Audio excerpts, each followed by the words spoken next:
Who inspired Thomas Jefferson? Voicecast, authored and read by Maya Sonet Lemkis as an episode of the Spacesuit in the Flesh, officially published podcast show for the Hawaii Institute of Universal Declaration of Human Rights, Honolulu, 12/12/2023. Who was Thomas Jefferson?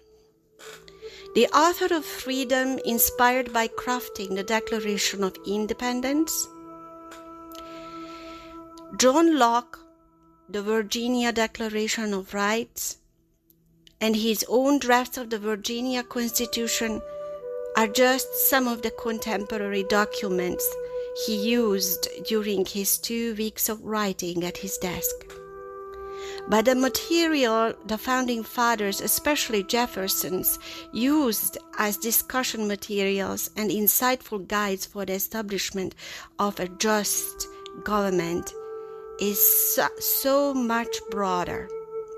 The Founding Fathers looked to the Greek democracy, the Roman Republic representative system, the Bible, the French laissez-faire, implemented first in Britain. They looked to captains of Christian ships and their courts, chain of command and communication systems for crowd management insights, and to people like the famous Ulysses S. Grant, military officer, later on a president of the United States, military officer of the Union Army who allowed the Southerners to keep their horses to plow, and one person a weapon for hunting for their families after they surrendered to his army. All of these historical experiments to attempt to create an ideal and just government and great historical figures are present in the Declaration of Independence in spirit.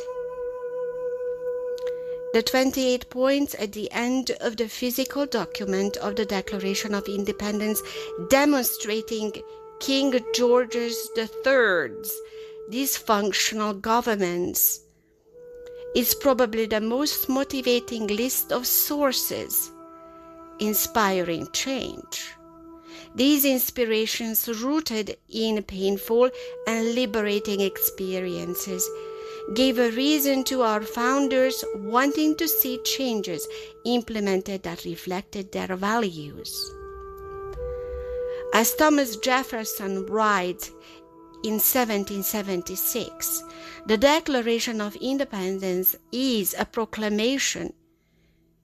In it, the 13 American colonies declared that they would no longer view themselves as members of the British Empire. But over time, many of its points have changed from a collective statement of the exclusive sovereignty to the United States to a nation defined by its citizens' shared values. It is majorly due to the evolving philosophical influences in the minds of the people and how they interpret the words within changing historical political context relevant to their times.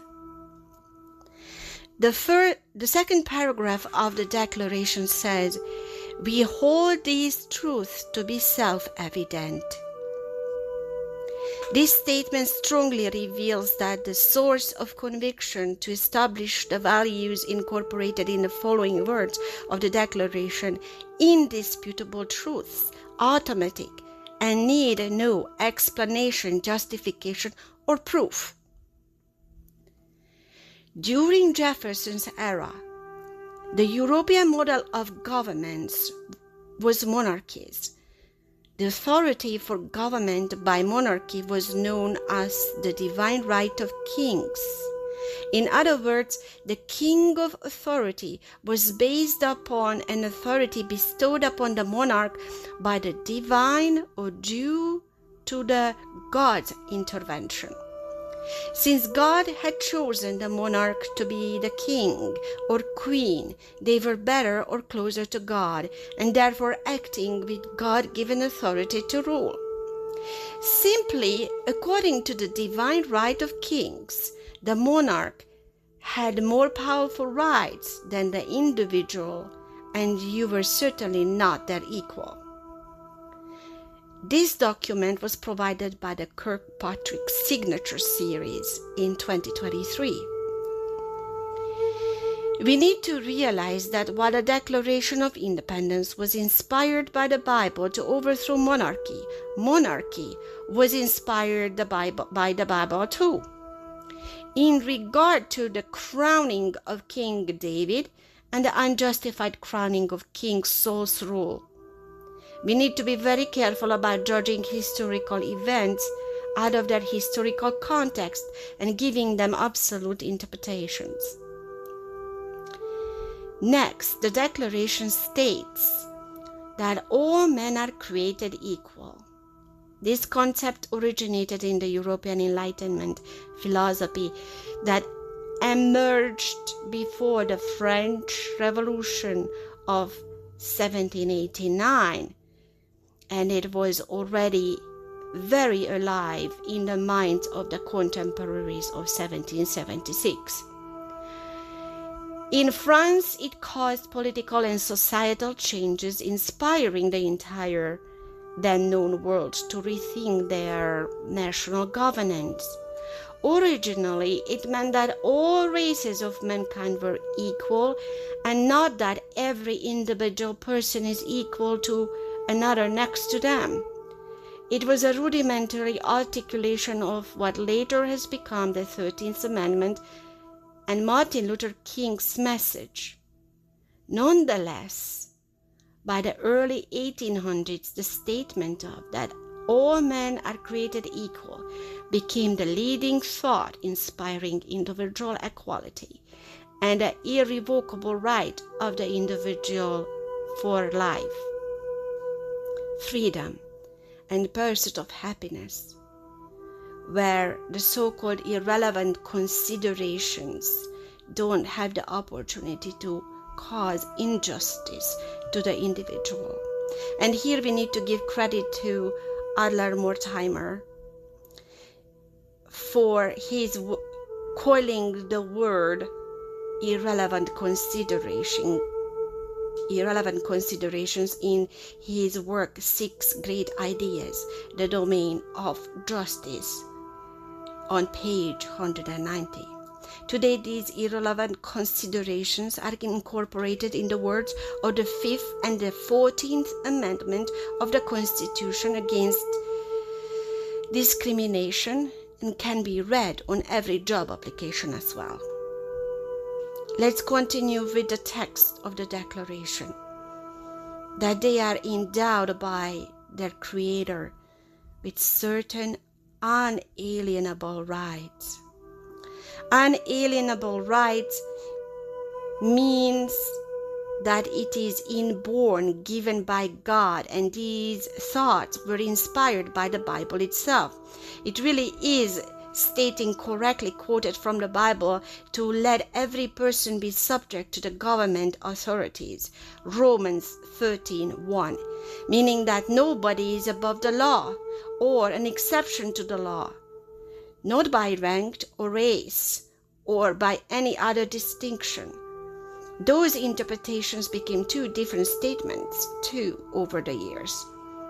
By unalienable rights, today we mostly rely on the United Nations interpretation in the Universal Declaration of Human Rights document, which refers to the rights of an individual person given to them by the right that they were born human, and it is an example of the Declaration of Human Rights is influencing the interpretation of the Declaration of Independence of the United States.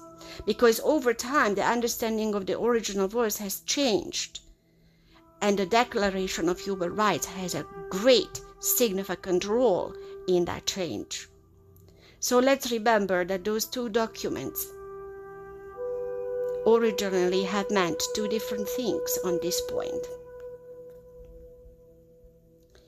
Let's follow with the fourth quotation, that among these are life, liberty, and pursuit of happiness. These 3 points again clarified originally that the new country of the United States had the right to establish itself as a sovereign country, and with all its operational functions to free trade and independence within its boundaries, its citizens held the shared values of respect for the life of the individual, liberty, or freedom to choose its political affiliations and citizenship activities, but also to pursue happiness in an authentic and innovative way, unique to themselves only. Here we encounter the influences of the philosophical ideology of existentialism, in addition to the earlier mentioned philosophy of enlightenment from the French Revolution. Going to the next phrase, that is to secure these rights. Governments are instituted among men.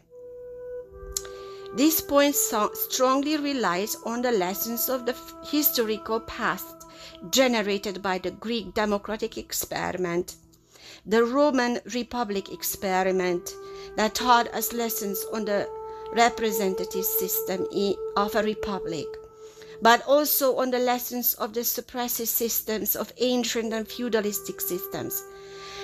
Government had a new definition given during this period, learning from humanity's historical failures, establishing that the legislatures were too overcrowded by the many voices of representatives, and the system had to be established by control them with respect to each other. Today it functions as administration, bureaucracy, government organizations.